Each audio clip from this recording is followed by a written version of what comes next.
सभी को राधे राधे। और अपना जो सीरीज स्टार्ट किया था राजस्थान की चित्रकला, उसमें अगला भाग है कोटा शैली। अपन ने हाड़ौती स्कूल की बात की थी, इसमें बूंदी हो गया और अभी है कोटा शैली। तो आप देखिए जो कोटा शैली है अस्तित्व में कब आती है, 1952 में। ठीक है, उस समय प्रकाश में जब कर्नल डीजी गेर एंडरसन ने अपना निजी संग्रह Victoria and Albert museum London को भेंट किया था।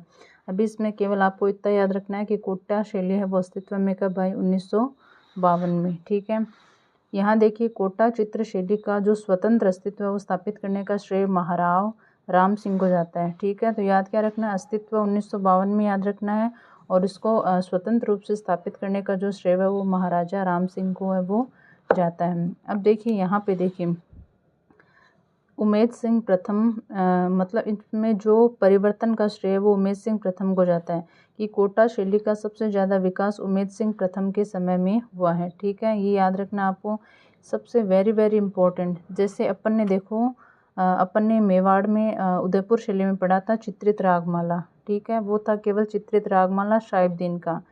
फिर अपन ने जब चावंड शैली पढ़ी तो उसमें अपन ने केवल रागमाला पढ़ा। ठीक है, जो रागमाला था वो अमर सिंह के समय का था। और अभी है चित्रित रागमाला, वो था निसारदीन का। और पहले जो मेवाड़ का बताया चित्रित रागमाला वो था साहिबदीन का। और केवल रागमाला वो है अमर सिंह के काल का, चावंड शैली का, और वो है निसारदीन का। और ये है चित्रित रागमाला सेठ। यहाँ क्या याद रखना है, सेठ। तीनों कन्फ्यूज़न है, मैं आपको अलग से भी इसको लिख के दे दूँगी। ठीक है, सेठ। तो ये कोटा शैली का सबसे बड़ा रागमाला सेठ है। ये किसका है, ये डालू नामक मतलब चित्रकार का है। ठीक है, वेरी वेरी इंपॉर्टेंट है।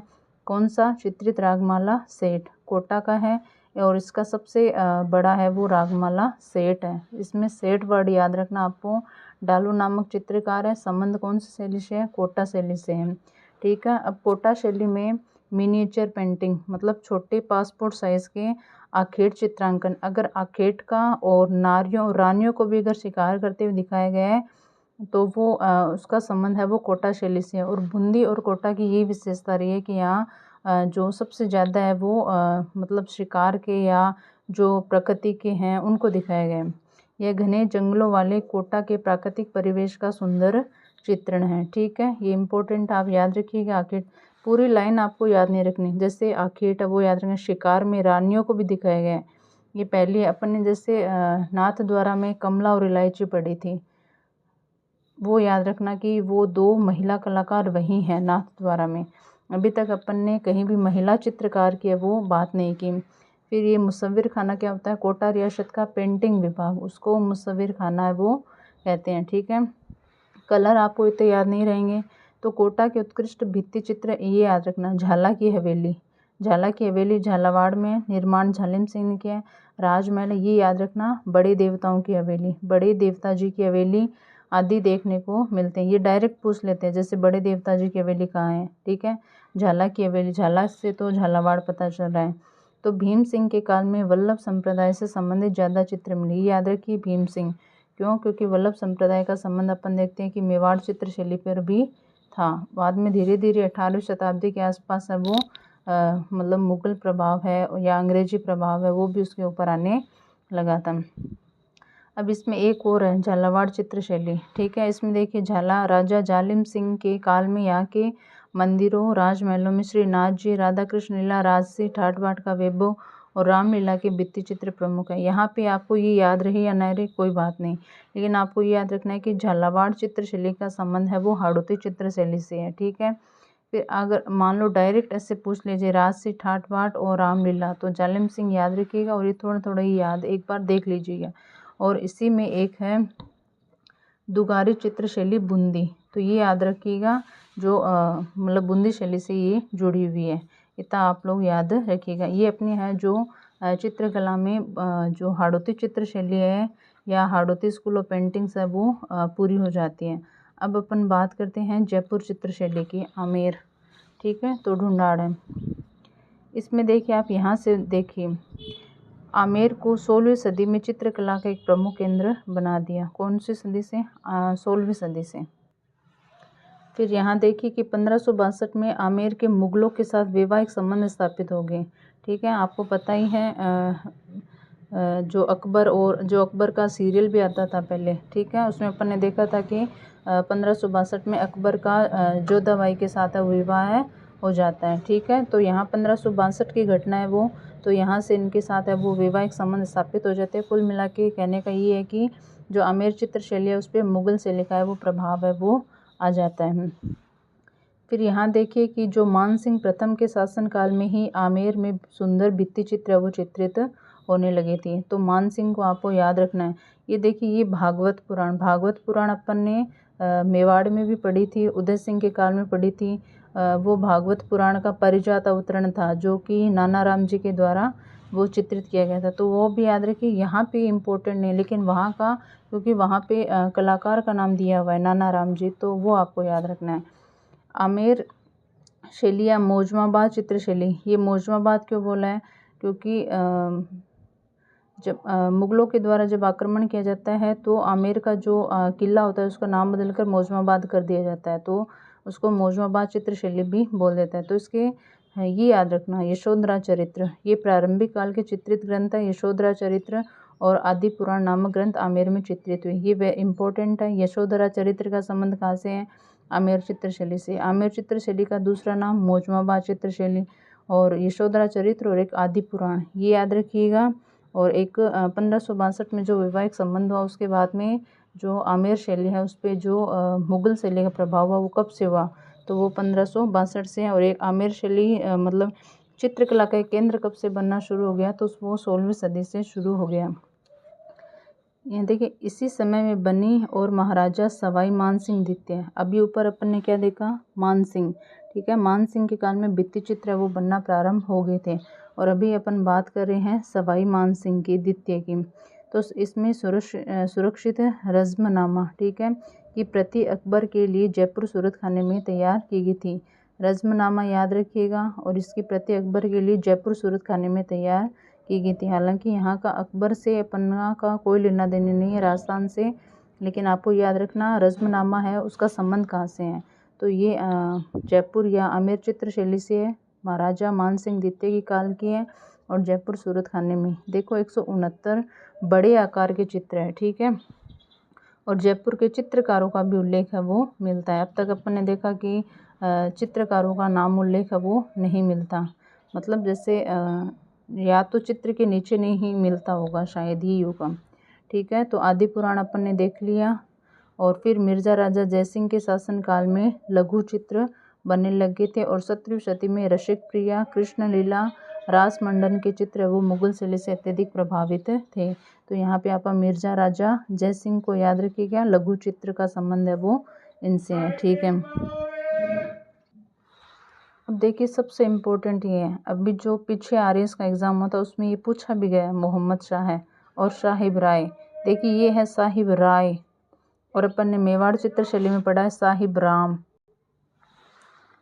इसको याद रखिएगा, ये साहिब राय है। ठीक है, उसके समय के प्रसिद्ध वो चित्रकार हैं। ठीक है, अन्य चित्रकार में ये इतने इम्पोर्टेंट नहीं है, लेकिन जैसे चिमना है, रघुनाथ है, शालिग्राम जी है, हीराचंद है, ये याद रखना है। जैसे ये घासीराम अपन ने पहले भी पढ़ा है। ठीक है, तो ये कुछ नाम है ये याद रखना, जैसे कुशला है, चिमना है, रघुनाथ है, शालिग्राम है, हीराचंद है, ये याद रखिए। वेरी वेरी इंपॉर्टेंट है, मोहम्मद शाह है और साहिब राय। ठीक है, एक ये बिहारी सतसई का अपन देखें तो कहाँ से संबंध है? बिहारी सतसई का जो चित्रण है वो भी उसका संबंध भी आमेर चित्रशैली से है। ठीक है, ये याद रखिएगा।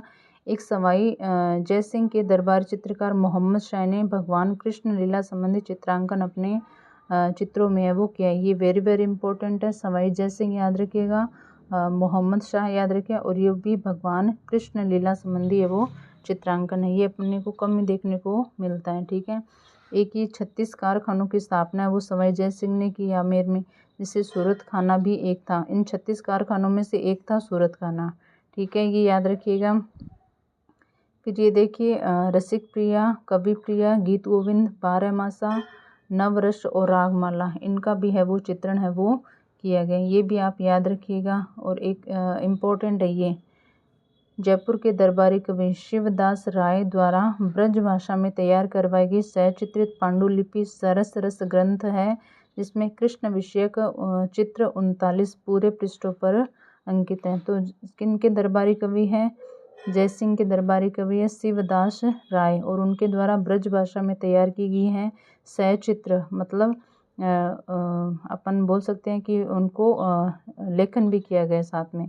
तो पांडुलिपि है वो सरस रस ग्रंथ है, ठीक है। तो उसमें कृष्ण के विषय है और उसमें 39 चित्र वो पूरे पृष्ठ पर अंकित है। अब जय सिंह के बाद में आते हैं सवाई ईश्वर सिंह। देखिए यहाँ पे शिकार के चित्र, शिकार स्पेशली कहाँ से संबंधित है? बूंदी चित्र शैली से या कोटा चित्र शैली से, स्पेशली कोटा से, ठीक है। तो शिकार के चित्र, प्रकृति के चित्र, हाथियों की, ये वेरी वेरी इंपॉर्टेंट, हाथियों की लड़ाई के चित्र, राजकीय सवारियों के चित्र प्रधान रूप से चित्रित किए गए। किनके शासनकाल में? ईश्वरी सिंह के शासनकाल में, ठीक है। और ये क्या याद रखना है? शिकार के चित्र, और ये हाथियों की लड़ाई के चित्र, और राजकीय सवारियों के चित्र आपको ये याद रखने हैं। अब देखिए साहिब राम और लालचंद, वेरी वेरी इंपॉर्टेंट है। इन्होंने ईश्वरी सिंह के समय में प्रशंसनीय कार्य किया। साहिब राम ने बड़े व्यक्ति चित्र, पोर्ट्रेट आदमकद, डायरेक्ट ये भी पूछ लेते हैं पोर्ट्रेट आदमकद या बड़े व्यक्ति चित्र, तो साहिब राम याद रखना है। और किनके समय में है? सवाई ईश्वरी सिंह के समय में है, ठीक है। चित्रों में नई परंपरा, लालचंद ने हाथियों की लड़ाई के अनेक चित्र है वो बनाए, ये पूरा ही वेरी वेरी इंपॉर्टेंट है ये। साहिब राम, ठीक है, साहिब राम और लालचंद, ठीक है, इन दोनों को याद रखिएगा। और फिर आगे देखिए आप लोग, हाँ ये देखिए, जयपुर के पोथी खाने में सुरक्षित है असावरी रागनी के चित्र में शबरी की वेशभूषा और आभूषण, ये भी इम्पोर्टेंट है। अगर स्टेटमेंट दे के पूछते हैं तो डायरेक्ट यहाँ से क्वेश्चन है वो बन जाता है जयपुर के पोथी खाने में, ठीक है। आमेर जयपुर चित्रशैली के इतिहास में सबसे महत्वपूर्ण नाम है प्रताप सिंह का, ठीक है। तो ये भी याद रखिएगा कि इम्पोर्टेंट नाम है प्रताप सिंह का। अब आगे देखिए, जयपुर में मुखाकृति चित्रण भी पर्याप्त लोकप्रिय है। मुखाकृति चित्रण, ठीक है, मतलब मुखों की आकृति का जो है वो ज़्यादा रहा है, ठीक है। अब यहाँ देखिए 19वीं शताब्दी में, क्या याद रखना, 19वीं शताब्दी में जयपुर की चित्रकला का यूरोपीयकरण। कुल मिला के कहने का प्रभाव ये है कि जो यूरोपीय प्रभाव है मतलब वो यहाँ पे आने लगा। उसके बाद में सवाई माधो सिंह द्वितीय, ठीक है। ईश्वरी सिंह के बाद में अपन ने माधो सिंह द्वितीय की बात की है, ठीक है। उनके शासनकाल में देखें तो ये पूरी तरह से यूरोपीय चित्रों में वो ढल चुके थे। और इनके समय में 10 महाविद्या का जवाहर सेठ है वो प्रमुख है, याद रखिएगा। किसके काल में? सवाई माधो सिंह द्वितीय के शासनकाल में। यहाँ पे पूरी तरह से जो यूरोपीय प्रभाव हो चुका था, और 10 महाविद्या का जवाहर सेठ है वो प्रमुख है, ये आपको याद रखना है। अगर अपन जयपुर शैली की विशेषता की बात करें तो व्यक्ति चित्र, पोर्ट्रेट आदमकद साहिब राय के द्वारा, ठीक है। और ईश्वरी सिंह के शासनकाल में ये वेरी वेरी इंपॉर्टेंट है। एकाश्म चेहरे, ये इम्पोर्टेंट, एकाश्म चेहरे, वेशभूषा में मुगल प्रभाव है, ये याद रखें। ये घेरदार घाघरा पायजामा और छोटी ओढ़नी, जो कि मुगल परंपरा का ही प्रभाव रहा है। वेरी वेरी इंपॉर्टेंट, पुरुष के चेहरे पर चोट और चेचक के दाग के निशान देखने को मिलते हैं, ऐसा अपन को बाकी किसी शैलियों में नहीं मिलता, ठीक है। यहाँ पे देखिए प्राकृतिक वातावरण, ये देखिए कुरान पढ़ती शहजादियाँ, भिखारियों को भिक्षा देती हुई नारियाँ, यह मेवाड़ शैली से प्रभावित है, इम्पोर्टेंट है, याद रखिएगा। हिंदू देवी देवताओं को यूरोपियन कुर्सी पर बैठे हुए दिखाए गए, ये वेरी वेरी इंपॉर्टेंट है, ठीक है। आप इसको अंडरलाइन कर लीजिएगा। अगर आप कोई और भी टॉपिक है वो पढ़ना चाहते हैं तो आप मेरे को कमेंट करके बता सकते हैं, मैं अपनी पूरी कोशिश करूँगी कि आपको उनको अच्छे से वो समझा सकूँ, ठीक है। Thank you.